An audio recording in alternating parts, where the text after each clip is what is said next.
And howdy do, buckaroos, and how the heck are you? I got one I just found today.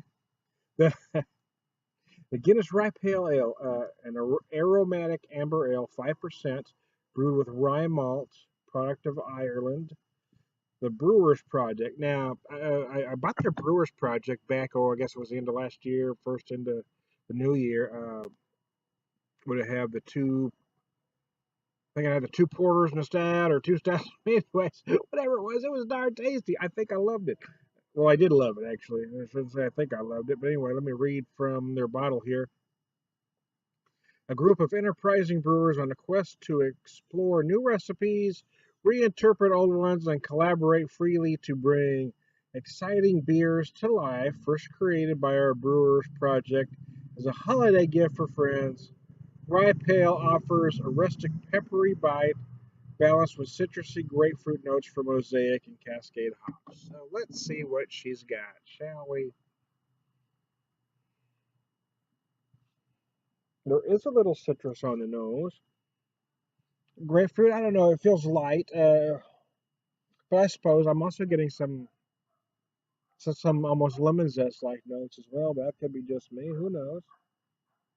Certainly feeling some malt.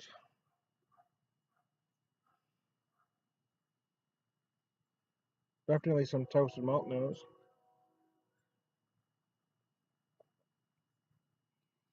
Oh, oh, baby. I forgot to mention there you do feel some of that rice spice on the nose as well. Oh yeah, that's interesting. I'm not gonna go as far as good yet after first sip, but I'll say interesting. It's funny for me when Guinness is concerned. Most beer geeks, beer snobs, I guess, the pretentious wing of the craft beer folks. And anytime you post anything Guinness on social media, they eventually send a negative comment back at you, whether they've had it or not. Most times they haven't had it. But it has become a pretentious beer snob pastime to slam any Guinness project or any Guinness products.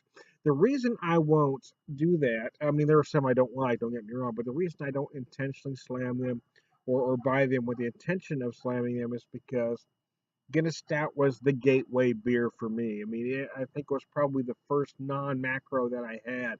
And it was so different from any beer that I had that I remember all my friends going, "Ooh, that's crazy. Ooh, that's terrible. Ooh, that's awful." I'm drinking, going, "Damn, that's tasty." you know, I think sometimes you get it and sometimes you don't. For me, that was that beer that took me to another dimension. Now, I drank a lot of macros for a lot of years after that, and still have one occasionally. But that was the beer that where I knew I was looking for something else. So I'm not going to intentionally slam the folks at Guinness. And I think when you talk about porters and stouts, they are still doing some great stuff. Even though most beer, again, some of it's that those pretentious beer snobs don't want to give them any credit, but they are still doing some fine beers over there. But it seems like to me when they get away from the stouts and porters that things kind of go awry. Like this Nitro IPA, which I have the bottle opener for. I mean, it really wasn't a good beer. Um, it missed on a lot of levels. It felt watery. The flavors didn't seem cohesive. There was just something wrong about it. I had friends that try to say, well, it meant to be more of a British or an English style IPA, possibly, but it still didn't fit in that style. It just didn't fit anywhere. The flavors didn't work for me. It just wasn't a good beer, and I'm not sure what they were thinking. The blonde lager, I won't say the blonde lager was terrible because I didn't hate it. There just wasn't anything enough about it to make me want to buy it again, in all honesty. But it wasn't bad.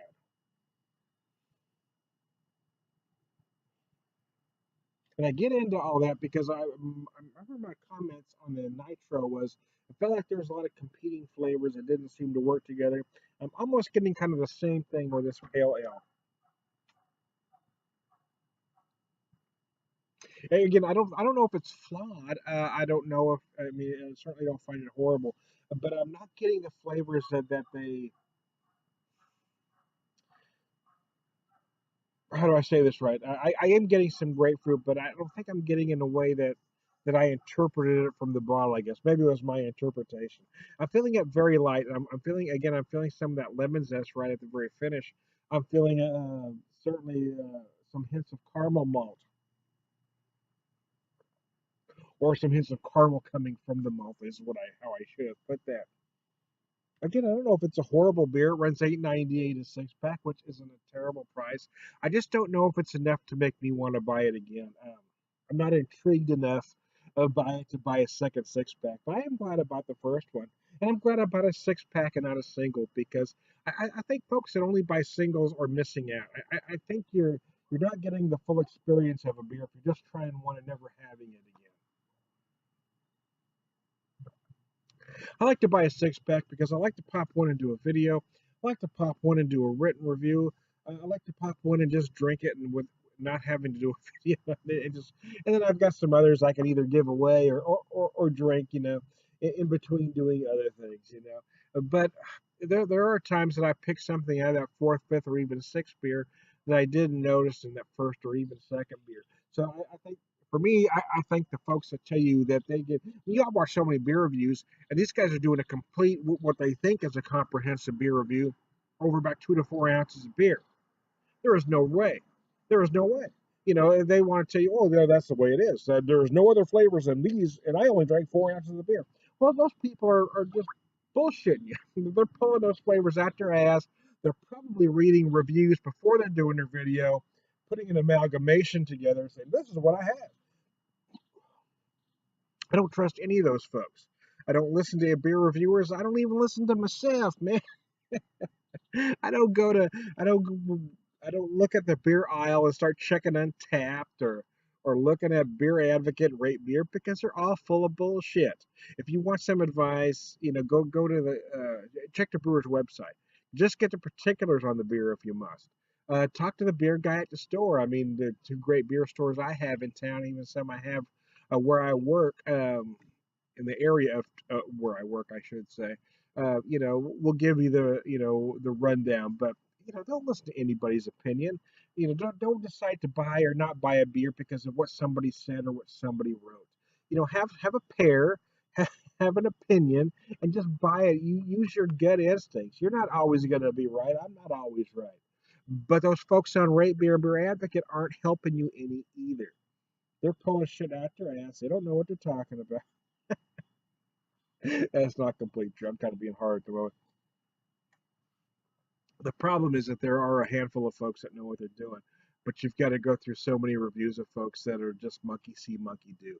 If somebody slams a beer, they're going to slam it just because. If somebody loves a beer, they're going to slam it just because. That's why I never look at anybody's site before I pop a beer first. I don't watch any videos. I'll go to the brewer's website typically, although I didn't for this one because I had the information on the bottle. But if they don't give me the information I want, I'll just go to the brewer's website. But I don't listen to reviews. I don't go to beer sites because I think once you've done that, you're tainted.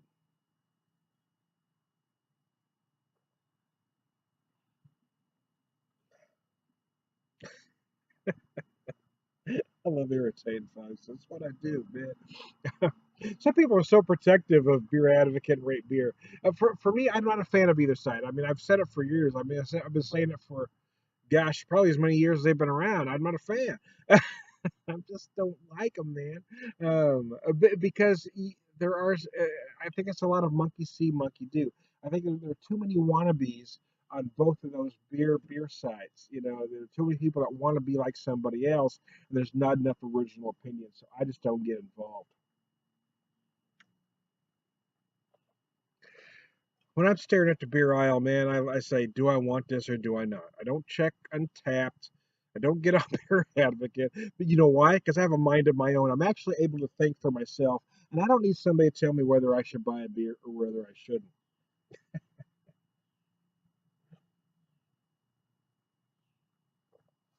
So have a mind of your own. Buy something, don't buy something. It makes me no never mind. But quit using crutches.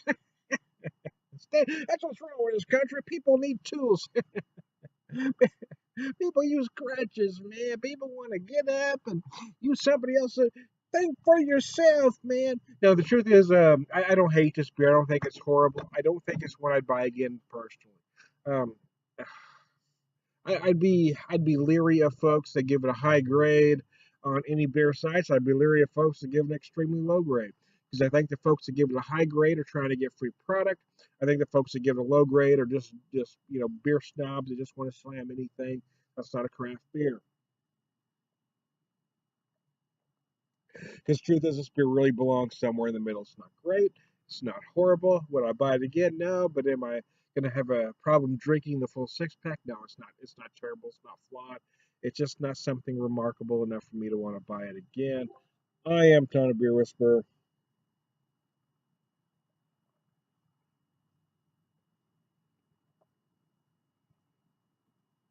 I am ready for Beer Whisperer in Chief.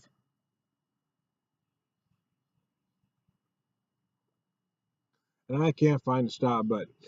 And I approve this message, man. Have a good day.